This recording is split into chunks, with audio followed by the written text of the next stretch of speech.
Damas and Aaron, ladies and gentlemen, my fellow Fibre to the Home Council colleagues and our board members, our first-time conference attendees, and those of you that come and join us every single year, our Fibre to the Home Council members, and most importantly, our sponsors, without whom this event could not happen.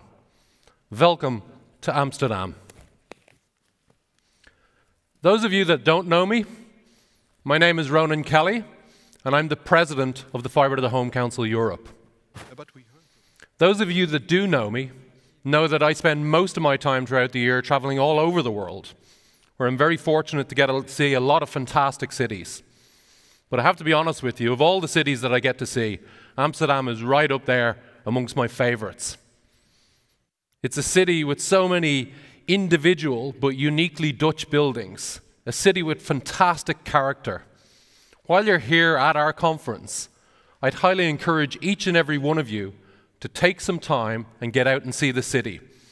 You're going to be greeted by a city with so many friendly bars and restaurants, a city that has quite a unique collection of museums, a city that very much has a special approach to public transport. You'll see that with the canals. You'll see it with the tens of thousands of bicycles flying around the place really quickly. And you'll also see the trams weaving their way through the city.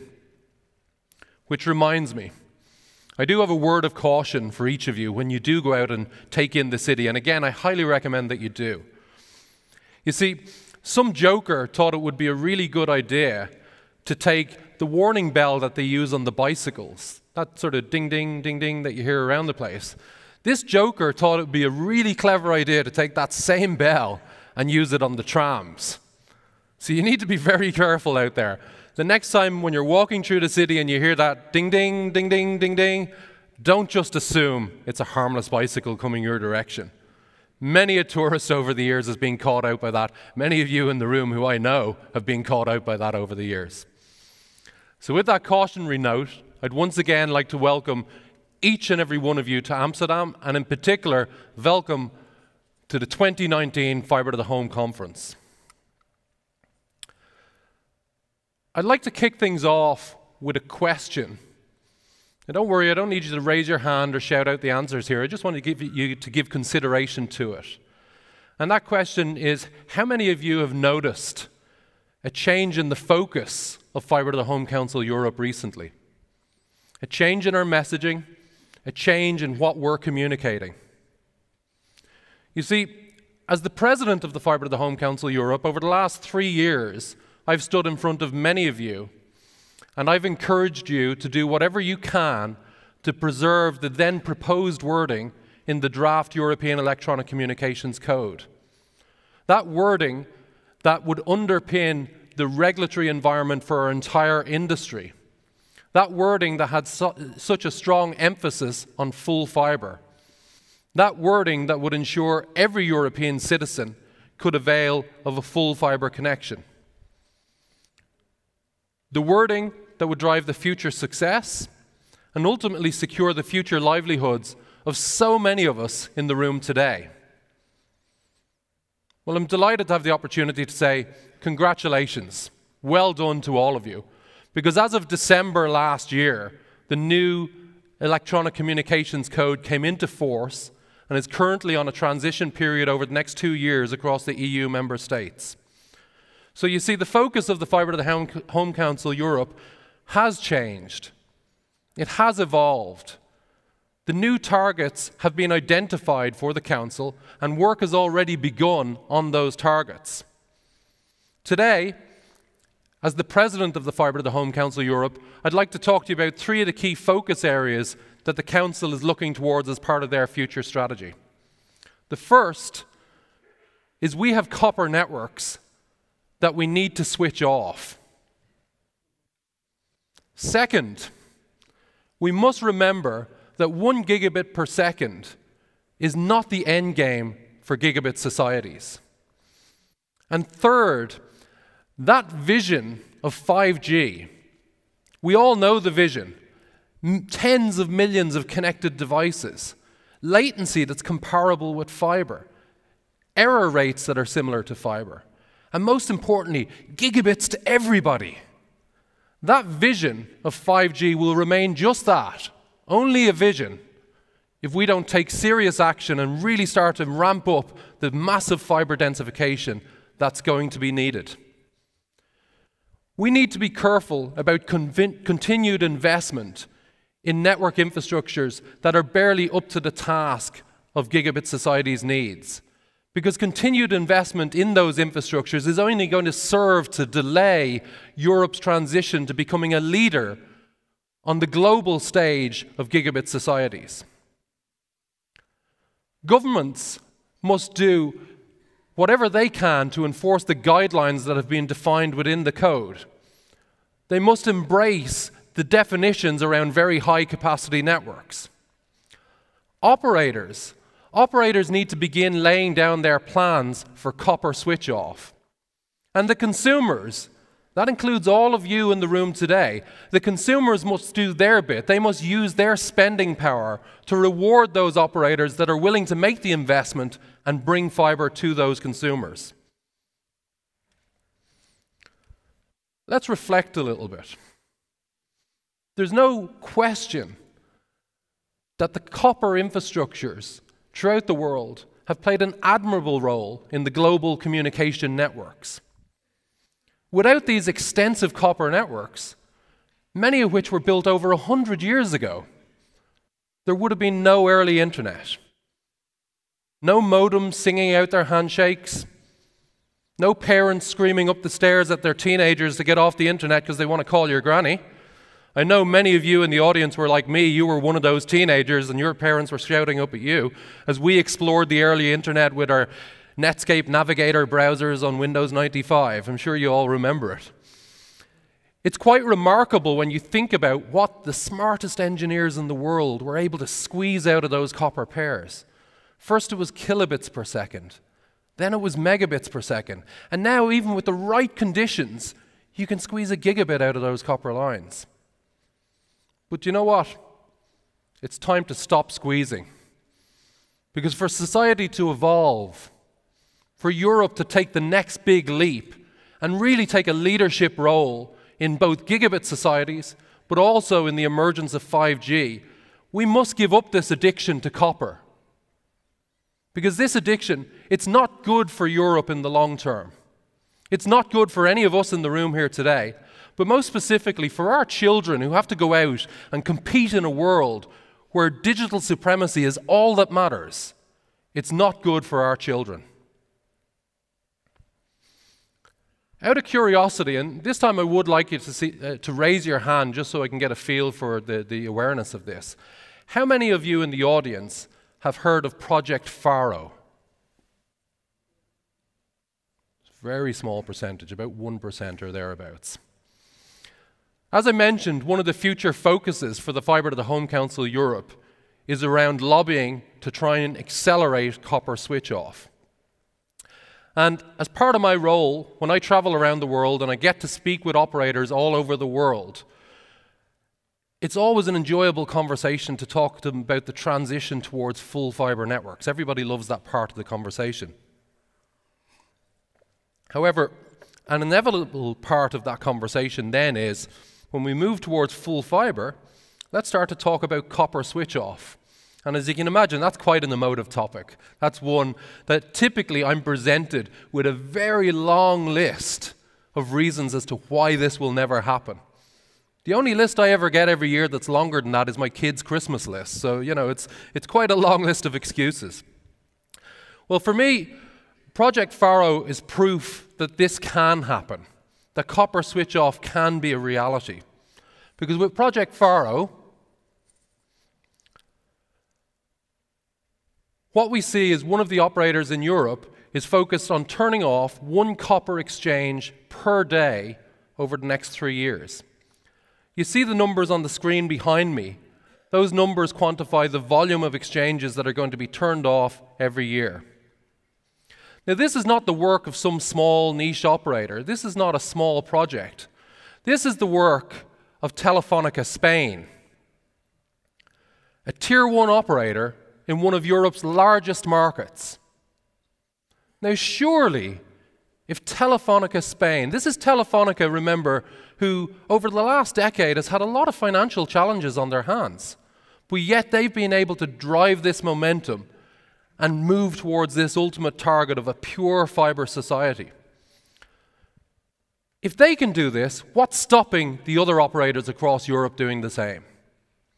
And if they lack the will, they lack the vision to pursue this goal, then we need the governments across Europe to intervene. We need them to use their regulatory powers to encourage them, or beat them, whichever it takes, to drive in that direction. The governments must intervene. In support of this, the Fibre to the Home Council Europe have kicked off their latest study, which is a migration to fibre and copper switch off. And for those of you that are interested in that, WIC Consult, which is our partner that's driving that study, will be presenting some of the early findings on where Europe is at on that front during Keynote Session 4 later today. I'm sure many of you have noticed a shift in the power across the globe over the last decade with regard to which of the largest companies in the world are accumulating critical mass and becoming the most powerful companies in the world.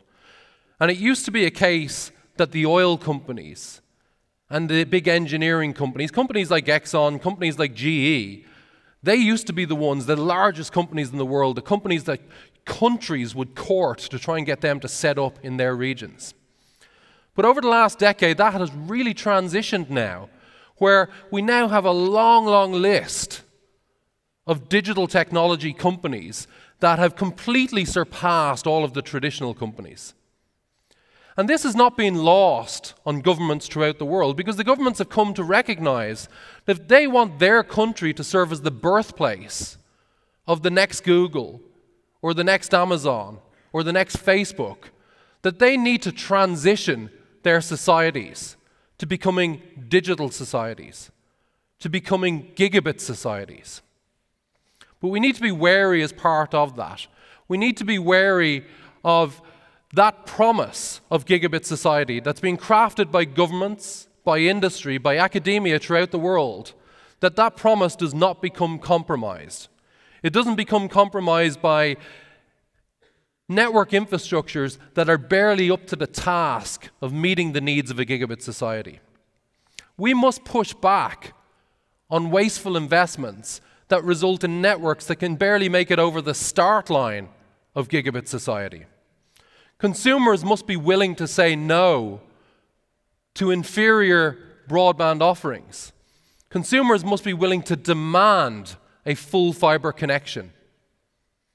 Only when they do that will we be able to, in the future, connect our homes, our businesses, connect to our families at tens of gigabits per second, hundreds of gigabits per second, even terabits per second.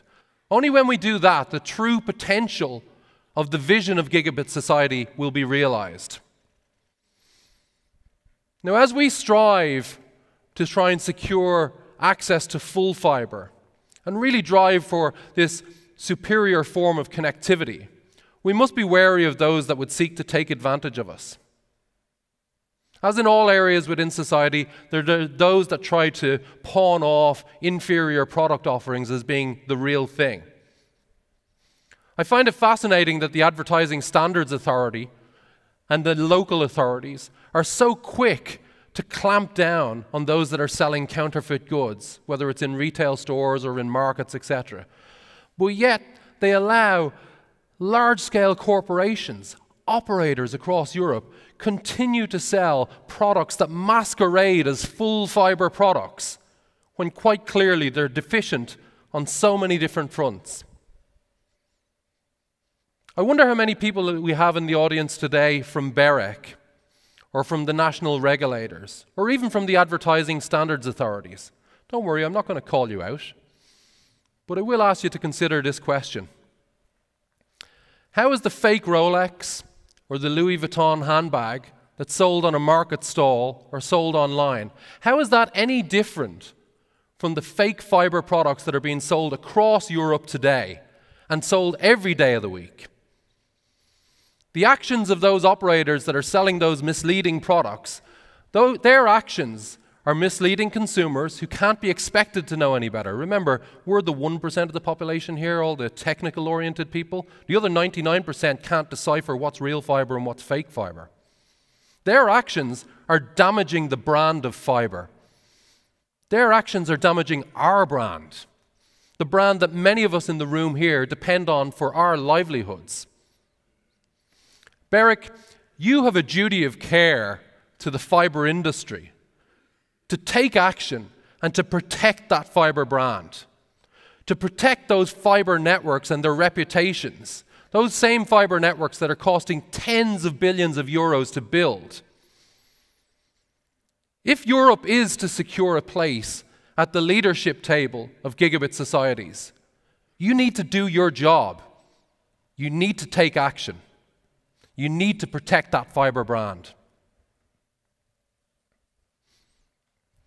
Let's talk about 5G, the answer to all of society's problems.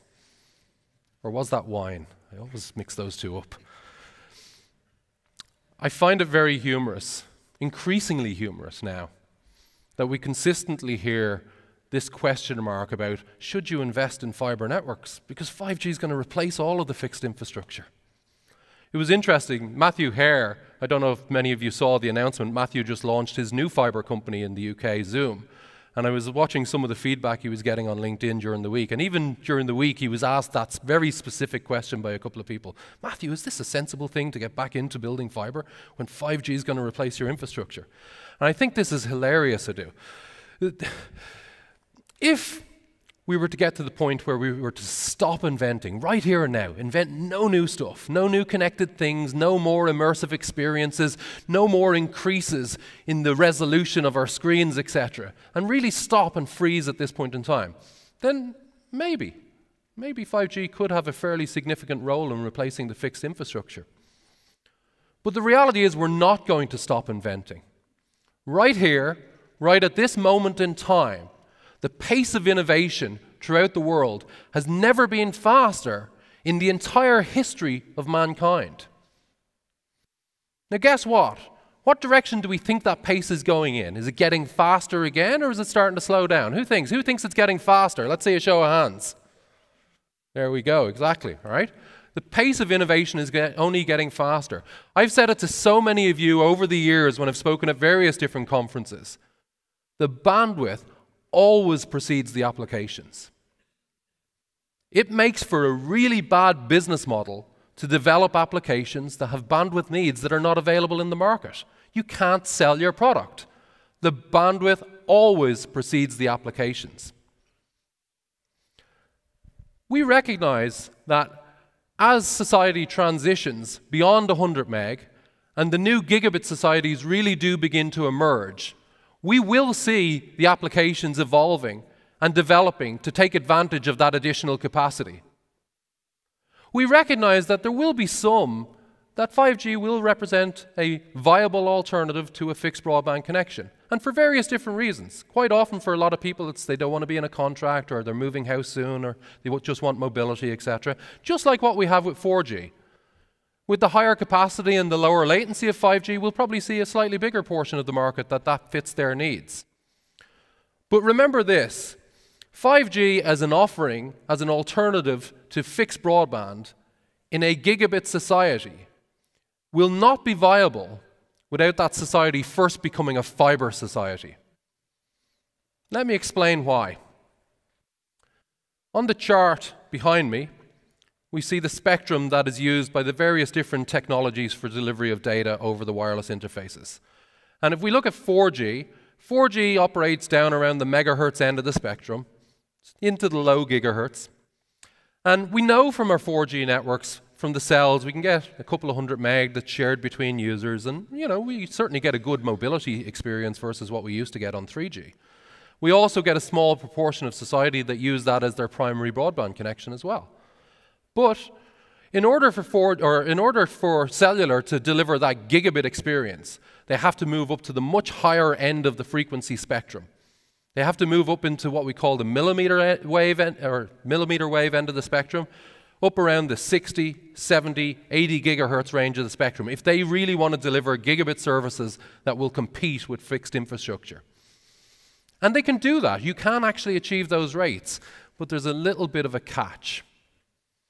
And that catch is, as the frequency increases, the range that we can send that signal decreases quite substantially. Allow me to illustrate this. On the screen behind me, we have what we refer to in the industry, for those that are not familiar with it, it's a heat map. And what that heat map shows is the propagation of a radio signal away from the base station, and it shows how the signal gets weaker as it traverses away. So the red dot in the center there is where the base station is, and we can see the red infers that it's a hot signal, it's a really strong signal, and then it slowly but surely gets cooler as it moves away from the base station. So it gets weaker to the point where it's not usable. And in this scenario that we see on the screen here, the frequency that's used here is 5 gigahertz. Now 5 gigahertz, some of you in the audience may not realize this, but we use 5 gigahertz every day of the week. A lot of our Wi-Fi connections in our home now run on 5 gigahertz. And we know that at 5 gigahertz we can get a couple of hundred megabits per second through, and it's a reasonable experience. However, if we want to move things on to full gigabit, that's where we've really got to move up to the other end of the millimeter wave spectrum. That's where we've got to get up to the 60, 70, and 80 gig. And what you see with that is the coverage that you can achieve at 60 gig becomes much, much smaller. So this is the same map overlaid, and what you're seeing is the coverage falls down to somewhere between 50 and 75 meters either side of the base station, where you've got clear visibility of the antenna. What we say in the industry is clear line of sight.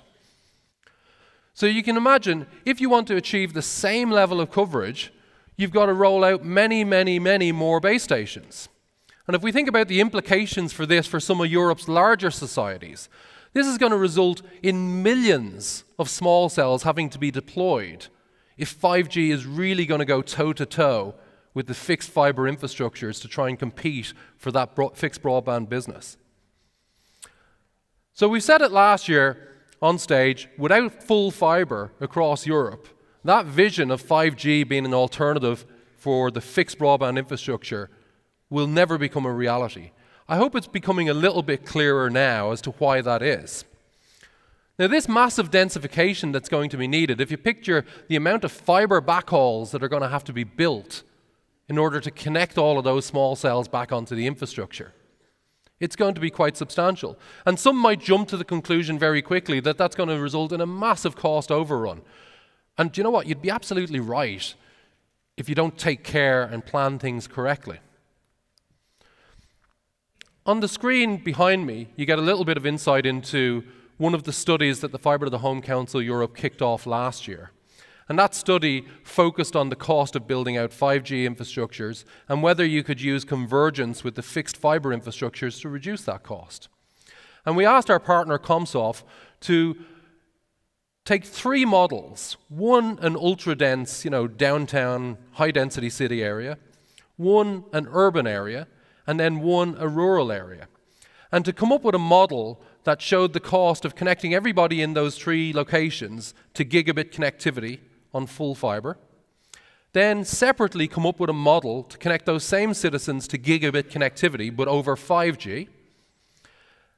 Compare the cost of those 2 separate network infrastructures, and then come up with a third model that creates a network that was designed from the get-go to cover the needs of both the fixed broadband consumers, but also the 5G consumers. And all I can say is the cost savings are nothing short of astronomical. I'm not going to steal the thunder from keynote session number 1 today, hence I've masked out the actual number there, the bar chart that's behind it. But I will say this. If any of you in the audience today still think that 5G and fibre to the home are unrelated, you need to go and listen to those findings. If any of you in the audience are planning on building out your 5G networks, you also need to go and listen to those findings because it's critical. There's massive savings to be had when you take into account the synergies in the cables and the ducts, the synergies in the active network elements, the synergies in the management and orchestration systems. Those savings are huge. And for any of you that are planning out, you're designing now your large-scale fibre rollouts, you also need to go and listen to those findings, because there's a huge opportunity there untapped that you can make your network, as you build it and design it, to be relevant to those that are planning to deploy 5G. I mentioned earlier that the code, since we all gathered here last year, the code is now, from a policy and regulation point of view, being adopted within Europe, and we very much applaud that. Also, we're very confident now with the current definitions around very high capacity networks that the implications of that from a fibre network build are going to be huge. We expect to see a massive increase in the number of fibre networks being built over Europe across the next decade. We do also recognize from the code that they've drawn attention to the need for different business models in order to really drive fibre propagation across Europe. We've got mixed environments. We've got urban, suburban, we've got rural, and there's different business models needed for each of those. In particular, we see within the code they draw attention to the importance of wholesale-only business models. And we've seen directly the impact that they can have in catalyzing a market to change. We've seen it in the Italian market. We've seen it in the UK market. We've even seen it in my own home market in Ireland. When new operators come in that operate in a wholesale-only capacity, operators like Open Fibre, operators like OpenReach, or not OpenReach, City Fibre, apologies, operators like City Fibre, operators like Cyro, it can have a huge impact in catalyzing change, particularly among some of those operators I just previously mentioned. It can have a huge impact in catalyzing change amongst the incumbent operators. And that's critically important because that drives the investment. We've also seen the impact that when you get the regulatory environment just right, and hats off to Ofcom in the UK market under Sharon White, we've really seen that when the investors have the confidence to be able to pump funding into the market, that the impact is huge. We see some of the existing fibre operators there, like Hyperoptic, etc., really exploding their plans to build things out. We see new entrants like Community Fibre ramping up their deployments. We see smaller players coming into the market like Truly, etc. And as I mentioned earlier, we've even seen people that have enjoyed a successful exit out of the fibre industry come back in for more, with the likes of Matthew Hare and Zoom, etc., starting off their new venture for building out fibre. This is all fantastic progress. And this week we'll share the results of the latest Fibre to the Home Council panorama. And within those results, you'll see that over 36% of European households now can gain access to a full fibre connection. You'll also see that the take rates now are in excess of 40%, which is a real achievement. It's a good vote of confidence that consumers are recognizing the value of full fibre connectivity. But we must be cautious. We must not accept solutions that come from Europe, come from the regulators, come from the operators even, that result in digital divide. We must not be willing to allow portions of our society to avail of very high capacity networks and all the spoils that that brings, while other portions of our society remain having to suffer on with a second-class broadband experience and continue on to be Europe's digitally impoverished. Remember, the services that come in the future over very high capacity networks, they're not nice to have. They're a must-have for every single European citizen. Now, normally our conference is always traditionally a celebration of all things related to full fibre. But unfortunately this year we've got some sad news to share. Since we last gathered to celebrate everything about fibre, one of the founding fathers of fibre optic transmission, Professor Sir Charles Cow, passed away. Professor Charles Cow, who our very own Gimme Fibre Day was created in recognition of his birthday on November 4th every year, he leaves an outstanding legacy. A legacy I'm certain that even in his wildest dreams he could not have imagined. Reflect, if you will, for a second, the world that we live in today. How we communicate, how we're entertained, how we work. Now imagine that world if we didn't have all the inventions that came as a result of Professor Cow's seminal work. It would be completely different.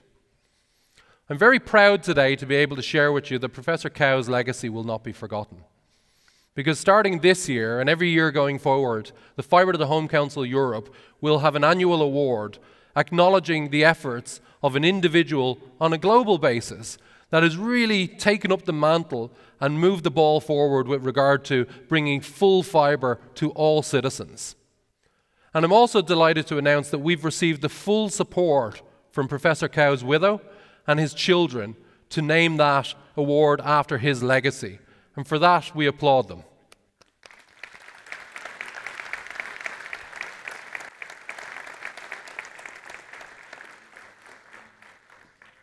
Suffice to say, the inaugural Charles Cow Award will be awarded tomorrow at 3 p.m. So I'd highly encourage you all to attend that to see who the first ever winner of that prestigious prize is. Before we wrap up, I'd like to ask you one last question. And again, I don't need you to shout out the answer or raise your hands on this, but I would like you to consider it. And that is, when we all leave the conference this week, what is it that you are going to do to advance the cause of full fibre for all European citizens? I'd ask you to consider two possibilities in your answer for that. The first is, when you get home, we must go online. We must search out those operators that offer full fibre connectivity, and we must sign up for the service. And if there isn't an operator in our neighbourhood that can offer full fibre, we must register our interest with those that are seeking expressions of interest, so they know where to target. Because remember, if we in the industry, whose livelihoods depend on fibre optic connectivity, if we can't show leadership and take on connections ourselves, what hope do we have of the rest of the industry? Secondly, I'd ask us to use our voices collectively to call out those fakes. Use our social media channels to draw attention to fake fibre advertising when we see it. Or better again, bring it to the attention of the national advertising authorities. It's only when we use our voices collectively together that we can stamp out those parasites that live off the lifeblood of our fibre brand. So to reflect, firstly, 1 gigabit per second is not the end game for gigabit society. It is only the beginning, and we must be wary of any solutions that are being proposed that barely make the grade for that. Second, we must use our voice to call out those fakes and not allow our fibre brand to be hijacked. Remember, without full fibre, that vision of 5G is going to stay just that, a vision. And third, local governments must embrace the guidelines that are within the code. They must embrace the definitions of very high-capacity networks and drive their countries to implement them, drive their countries towards digital leadership. We the people, we must embrace those fibre services when they become available to us. We must reward those operators that are willing to make the investments to bring that fibre to us. And the operators, just like Telefonica have, just like Jersey Telecom have, and you'll see if you sit in on Keynote session number 4, there's a lot of other operators have also as well. They must embark on their plans to start organising for copper switch off. Collectively, we all must try and do whatever we can to ensure that Europe has the best digital infrastructure in the world, so that when our children go out and have to compete on that digital stage, that they can compete from a position of power. So with that, I'd like to once again welcome you all to Amsterdam, welcome you to the 2019 Fibre to the Home Conference. One final reminder, please watch out for those trams when you're in the city. Thank you.